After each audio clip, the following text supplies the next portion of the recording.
Some genres create an easier way to incorporate your values as a writer and an easier lens through which to view important issues. For example, science fiction often looks at issues around environmentalism and sustainability. Fantasy often looks at socio-political issues. Literary fiction can be quite introspective and look at things like identity and family. But within the romance genre specifically, it can sometimes feel quite hard to do this. People come to romance because they want to read something light, sometimes because they want to read something where they know how it ends. And it's a genre with very well-defined conventions that a lot of times people can be afraid to break, or maybe they don't even want to break them. But that doesn't mean that you as an author don't want to reflect your own values within your writing. So today I want to talk about how I approach that and am approaching that within my own writing so that hopefully you can feel empowered to do the same thing in yours. For those of you who don't know me, my name's Sam. I am a romance author based in the UK. And certainly if you read my first book, it is very European, heteronormative, doesn't go into any kind of hard-hitting issues. It's very light, very escapist. And honestly, that is the kind of fiction that I want to be writing. I want to be writing something that does feel like an escape. But I think for a lot of readers, when they read something where they don't see their own values reflected, that's actually a missed opportunity to be even more of an escape for those readers and to make them feel more included and more considered and to increase their enjoyment of it. So for example, I've got a lot of friends who are gay, trans, non-binary, asexual, demisexual, and I want those friends to be able to read my books and see themselves reflected there. Likewise, I have a lot of friends that care really passionately about the environment, and I don't want them to be reading my books and constantly seeing characters on the page that just flaunt the very things that they build their life around. And then of course there are the more personal values. There are the things that are important to me, the core values that I build my own life around that impact the way I write and build characters as well. So I'm going to talk a little bit about both those core values, which are maybe a little bit more personal, as well as those social values. I'm going to share some of my own values with you, and we'll look at how I approach trying to incorporate those things into my writing. So let's start with my core values. I've actually done a lot of work around understanding and articulating my core values as part of some therapy work that I've done. I'll leave a link in the description to a video where I talk about how important therapy has been to me as a writer, but just as a person in general. As a result of that work, which has been impacted by one particular book, which again, I'll leave a link to in the description, I've come up with 5 core values that I structure my life around. And those values are creativity, comfort, curiosity, candor, and narrative. Really annoyingly, the last one doesn't start with a C, and I tried to come up with something that started with a C that I could use instead, but it just didn't work. Creativity feels pretty self-explanatory in terms of the fact that I write, but one of the ways that I find that that makes it into my writing is in my characters. A lot of my characters have creative careers or passions. Sometimes I find myself defaulting too much into having characters who have creative jobs, and I think that's a criticism of the romance genre in general, is that everyone is like a wedding cake baker or a florist or whatever. The main character in my first 2 novels is a photographer, and in some of my more recent projects I am trying to look at other careers that I can give to my main characters that are maybe less creative on paper. But I think that ultimately I do end up imbuing my characters with this like appreciation for creative ways of approaching things, even things that are not traditionally considered creative. The second value that I mentioned is comfort. While my characters might go on adventures and they might try new things in order to open up to the world around them and to create a story, they are ultimately looking for people and environments that make them feel safe and comfortable. The third one is curiosity. This one's pretty easy to explain, actually. Basically, my characters will always lean into uncertainty. They will always further examine the things in front of them. The answer is never going to be, it's not that deep. I hate that response on a personal level, and my characters are never going to be the kind of people to appreciate that either. Everything is deep. everything is infinitely rich if they take the time to explore it. Then we have candor, which basically just means honesty and authenticity. And for this one, when my characters are at their best, they are opting for honesty. With the people that they care most about, they are prioritizing ways to be honest and authentic with them. And if they are not in a position where they feel they can be their authentic self or they can be honest with the people around them, that is a red flag to them, and that is a signal that they need to change their situation. And then finally, narrative. This is a really important core value of mine because it's about finding connections between the things that happen and creating a through line, almost like creating your own meaning from situations. And I really believe in this on a personal level, and it's actually why I write. But I think my characters tend to take a similar approach, which is not everything happens for a reason. We have to create the connections and the narrative that we need and want. We get to decide what significance something has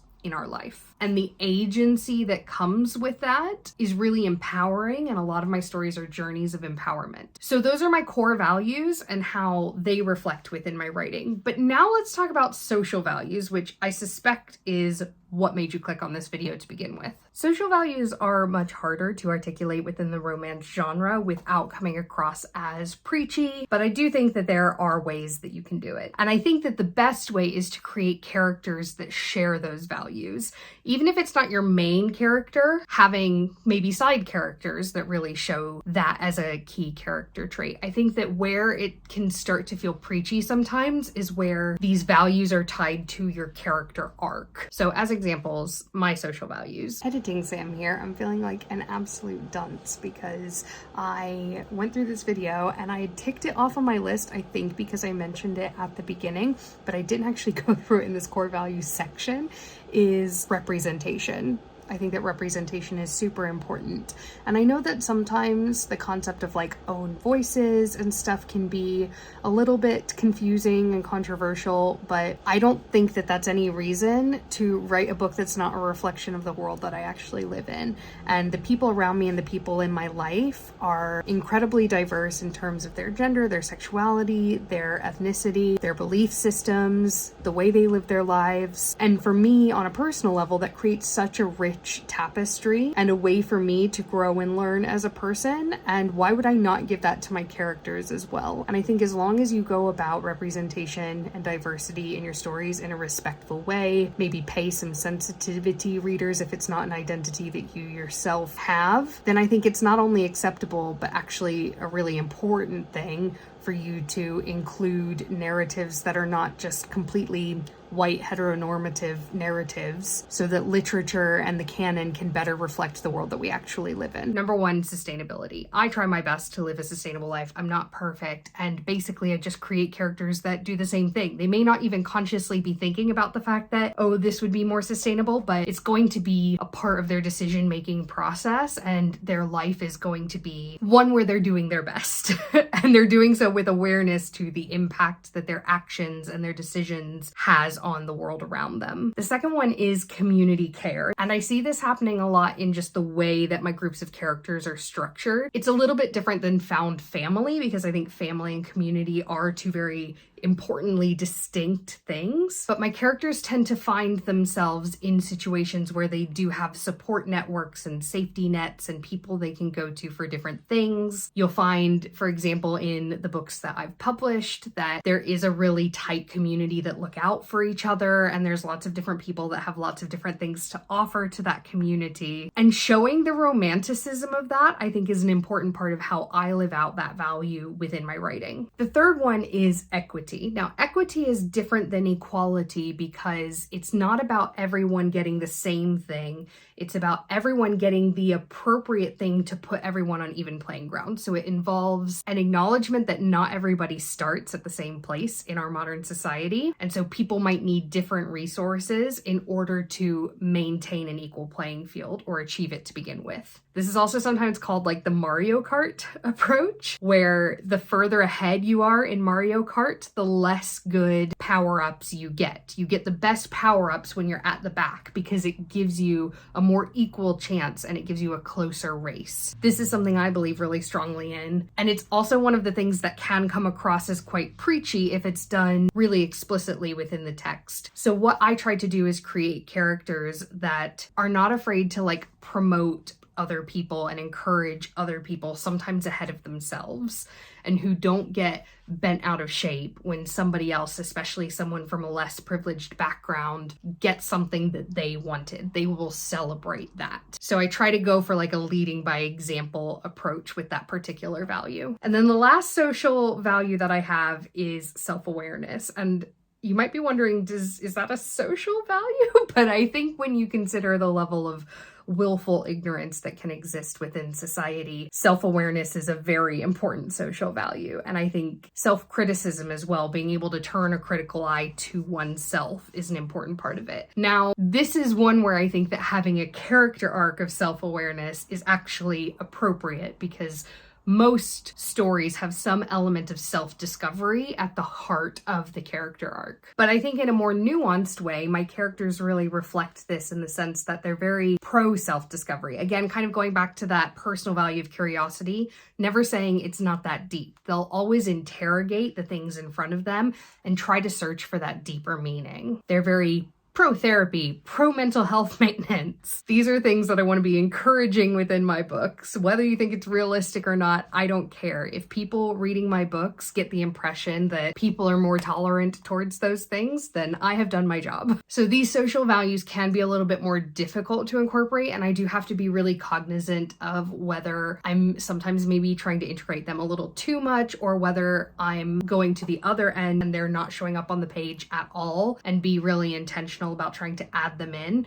One thing that really helps me do this is to list out my characters' core and social values before I start writing. I don't do a ton of planning, and I haven't talked about this part of the planning process on the channel before, I don't think, but understanding who my characters are at their core is really important. Actually, I have talked about it a little bit when I've talked about the golden triangle, which is basically where the same core trait produces both the greatest strength and the fatal flaw of the same character. So for example, independence manifesting as confidence in new situations, but also in an inability to maintain relationships, for example. But that's different than a core value, because actually where core values sometimes come from is from voids within one's upbringing. So I try to define what those core values are, and that allows me to gain insight into my characters and into how they grew up without having to like map that out so explicitly. And then the social values, of course, layer onto that as well. What experience have they had that's impacted the way that they view the world around them and the way that they interact with other people? That's going to give you a really good sense of what character arc you want to take, what other characters you need to introduce